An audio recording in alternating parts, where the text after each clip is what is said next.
ಜಿಲ್ಲೆಯ ಗುಬ್ಬಿ ತಾಲೂಕಿನ ಎಮ್ಎನ್ ಕೋಟೆ ಗ್ರಾಮದ ಇತಿಹಾಸ ಪ್ರಸಿದ್ಧ ಶ್ರೀ ಕೊಲ್ಲಾಪುರದಮ್ಮ ದೇವಿಯ ಜಾತ್ರಾ ಮಹೋತ್ಸವ ಭಾನುವಾರ ಅದ್ಧೂರಿಯಾಗಿ ನಡೆಯಿತು. ಬೆಳಿಗ್ಗೆಯಿಂದಲೇ ದೇವಾಲಯದಲ್ಲಿ ವಿಶೇಷ ಪೂಜಾ ಕಾರ್ಯಕ್ರಮಗಳು ನಡೆದವು.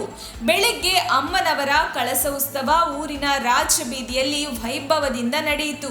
ಮೆರವಣಿಗೆಯಲ್ಲಿ ಅರೆವಾದ್ಯ, ಸೋಮನ ಕುಣಿತ, ಕಳಸ ಉತ್ಸವಕ್ಕೆ ಮೆರುಗು ನೀಡಲಾಯಿತು. ಅಮ್ಮನವರ ಕಳಸ ಉತ್ಸವದ ಜೊತೆ ಹರಕೆ ಹೊತ್ತ ಭಕ್ತರು ಆರತಿ ಹೊತ್ತು ಅಮ್ಮನವರ ಹರಕೆ ತೀರಿಸಿದರು.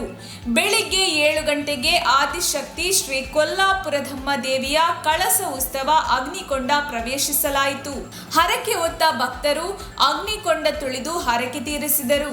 ಜಿಲ್ಲೆಯ ವಿವಿಧೆಡೆಯಿಂದ ಆಗಮಿಸಿದ ಭಕ್ತರು ಅಮ್ಮನವರ ಕಳಸ ಉತ್ಸವ ನೋಡಿ ಕಣ್ತುಂಬಿಕೊಂಡರು. ಯಾವುದೇ ಅಹಿತಕರ ಘಟನೆ ನಡೆಯದಂತೆ ಚೇಳೂರು ಪೊಲೀಸರು ಸೂಕ್ತ ಬಂದೋಬಸ್ತ್ ವಹಿಸಿದ್ದರು. ಭಕ್ತಾದಿಗಳಿಗೆ ಮಹಾದಾಸೋಹ ಏರ್ಪಡಿಸಲಾಗಿತ್ತು. ಇದೇ ಸಂದರ್ಭದಲ್ಲಿ ಬಾಲಾಜಿ ಸೇವಾ ಟ್ರಸ್ಟ್ ಅಧ್ಯಕ್ಷ ಕೆ ಕುಮಾರ್ ಹಾಗೂ ಅವರ ಕುಟುಂಬ ವರ್ಗದವರು ಅಮ್ಮನವರ ದೇವಾಲಯಕ್ಕೆ ತೆರಳಿ ವಿಶೇಷ ಪೂಜೆ ಸಲ್ಲಿಸಿದರು.